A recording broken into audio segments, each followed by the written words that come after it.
সংসারে সবাই নিশ্চিন্তে নাক ডাকিয়ে ঘুমাইতে পারলেও একজন গৃহিণী কখনো নিশ্চিন্তে ঘুমাতে পারে না। সো হ্যালো এভরিওয়ান, আসসালামু আলাইকুম। কেমন আছেন সবাই? আশা করি সবাই অনেক বেশি ভালো আছেন। আলহামদুলিল্লাহ আমিও ভালো আছি। বরাবরের মতো আর একটা নতুন ভিডিও নিয়ে হাজির হয়ে গেলাম।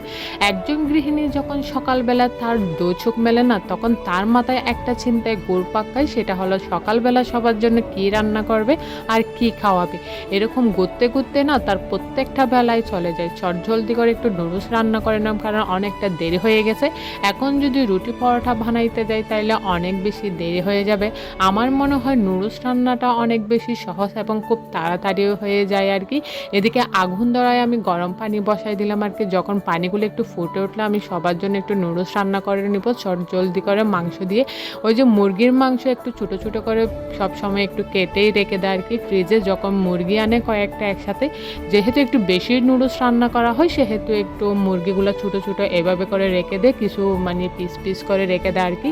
তারপর আমি থেকে কিছু মাংস নিয়ে নিলাম আর ছোটো ছোটো করে পিস পিস করে কেটে রাখা তো আগেই ছিল, আমার আর কাটতে হয় না। একটু পেঁয়াজ মরিচ নিয়ে নিলাম, টমেটো থাকলে অবশ্যই টমেটোও দিতাম আর কি। অন্যান্য কিছু দিলেও এরকম সবাই পছন্দ করে না, বেছে বেছে ফেলে দেয় আর কি। এমনকি আমার ছেলেটা পেঁয়াজ শুদ্ধ বেছে ফেলে দেয়, আর ধনে পাতা দিলে তো ওগুলোও ফেলে দিবে। তো এরকম করে আমি একটু মাংস আর পেঁয়াজ মরিচগুলো একটু ভালো মতো মিশিয়ে নিলাম, আর যে মশলাগুলোটাকে সেটাই দিলাম, আর কোনো মশলাই আমি দিই নাই। এদিকে খাবার দাওয়া শেষ করে অনেক বেশি এরকম কোনো কিছু ইচ্ছে করতেছিল, এই যে কচু শাক কচুর লতি এইরকম। আমার না দুপুরবেলা যদি এরকম শাক কচু কিছু না থাকে না, মনে হয় ভাত খাওয়াই হয় না। রাতে যেমন তেমন করে খাওয়া হয়, কিন্তু দুপুরবেলা যদি এরকম কোনো কিছু থাকে তাহলে আমার অনেক বেশি ভালো লাগে আর কি। এরকম যেহেতু এনে দিয়েছে একটু জলদি করে একটু কেটে নিচ্ছিলাম, অনেক বেশি দেরি হয়ে যাচ্ছিলো। একটু শাকও নিয়ে আসছিল, কিন্তু আমি শাকগুলো রান্না করি নাই, কারণ শাকগুলো একটা একটা করে দেখে বেছে রান্না করতে না অনেকটা টাইম মনে হয়, আমার কাছে মনে হয় আর কি। এগুলা কাছে মনে হয়েছিল শাক বেছে রান্না করার চাইতে এই যে কচুর পাতাগুলো এভাবে কেটে একটু ধুয়ে সেদ্ধ করে রান্না করে নিলে একটু তাড়াতাড়ি হয়ে যাবে। আসলে কিন্তু হয়ে গিয়েছিল, কিন্তু একটা একটা শাক বাছতে কিন্তু আমার অনেক বেশি দেরি হয়ে যায়। তো যেহেতু একজন মানুষ সব কিছু একসাথে সামলাইতে হয়, এটার জন্য আমার শাকটা স্কিপ করে অন্য আরেকদিন রান্না করব, যেদিন তাড়াতাড়ি হবে সেদিন আমি একটু এই যে কচুর ডাল ফালা যেগুলো আছে সবগুলো একটু রান্না করে নিব। এগুলো কিন্তু অনেকে অনেকভাবেই রান্না করে, অনেকে শুটকি দিয়েও রান্না করে, আবার অনেকে কচু দিয়ে ওই যে চিংড়ি দিয়েও রান্না করে আর কি। আমি আজকে ওই রকম কোনো কিছুই দিব না, জাস্ট এভাবে পেঁয়াজ মরিচ রসুন সব কিছু দিয়েই রান্না করব আর কি। অনেকখানি আমি কাঁচামরিচ দিয়ে দিয়েছি, কারণ এইরকম কচু জাতীয় জিনিসগুলো যদি একটু জাল জাল হয় তাইলে অনেক বেশি মজা হয়। আপনারাও কি এভাবে রান্না করেন কিনা একটু আমাকে কমেন্ট করে জানাবেন। যদি খেয়াল করেন তাহলে বুঝতে পারবেন আমি যে কোনো রান্না খুব সহজে এবং খুব সিম্পলভাবে অল্প মশলা দিয়েই রান্না করি। বেশি মশলা শাশুড়ি একদমই পছন্দ করে না। উনি যখন রান্না করেন তখন উনি হলুদ মরিচ ছাড়া অন্য কিছু দেয় না, ধনিয়াটা দেয় না। আমি অল্প অল্প করে ধনিয়া দিই, কিন্তু উনি দেয় না, ওনার নাকি কালো হয়ে যায় এরকম লাগে। যদি গলা ধরে এটার জন্য একটু টক পাতা দিয়ে দিলাম, বেশ খানিকটা আমি টক পাতা দিয়েছি, এখানে অনেকখানি দিলেও না, একটু নেড়ে চেড়ে দিলে একটু কমে যাবে এরকম। এত বেশি মজা হয়েছিল, কোনো শুটকি চিংড়ি কোনো কিছু না দিয়ে রান্না করছি, তাও কিন্তু অনেক বেশি মজা হয়েছিল। এদিকে বেশ খানিকটা পটলও ছিল, ভাবলাম একটু পটলগুলো একটু রান্না করে নিই আর কি। এটার জন্য একটু ছিলেও নিচ্ছিলাম। আবার কোনো কিছু বটি দিয়ে ছিলতে পারি না, এরকম দিয়ে আমার কোনো একটা কিছু দিয়ে ছিলতে হয়। এক আর অভ্যেস, যদি বেশি করে ওই যে বটি দিয়ে ছিলতে যাই না অনেকটা খানি চলে যায় চামড়ার সাথে এরকম। তাই আমি সব সময় এটা দিয়েই করে ফেলে, আমার সহজও মনে হয় এবং তাড়াতাড়ি হয়ে যায় এরকম মনে হয়। যেহেতু বাচ্চা আছে, অনেক কিছু একসাথে সামলাইতে হয়, বাচ্চার পেছনে অনেকটা সময় দিতে হয়, যেহেতু ও একা অনেক মানে খেলনার জন্য কাউকে খুঁজে, নাইলে মোবাইল নিয়ে বসে থাকে। এটার জন্য আমি ওকে একটু সময় দেওয়ার জন্য খুব তাড়াতাড়ি করারই চেষ্টা করি। এটার জন্য আমি সবসময় বটি দিয়ে না চলে এরকম করে ছিলে ফেলি আর কি।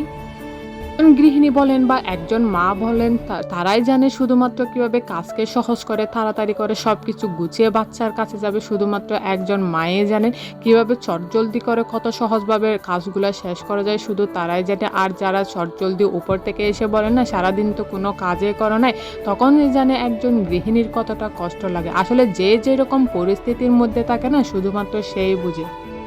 ওকে জাজমেন্ট করা কিন্তু অনেক বেশি সহজ, কিন্তু ওর পরিস্থিতি থেকে ওকে উপলব্ধি করা কিন্তু অনেক বেশি কঠিন। একজন গৃহিণী যে প্রতিনিয়ত কত রকম কাজ করে, সংসার বাচ্চা প্রত্যেকটা কাজে একজন গৃহিণী একা হাতে সামলায়, এবং রাতে হলে যখন সবাই ওকে বলে সারাদিন কি এমন কাজ করছো, শুয়ে বসেই তো থাকছো, শুধু রান্না করে খাওয়া কি এমন কোনো কঠিন কাজ?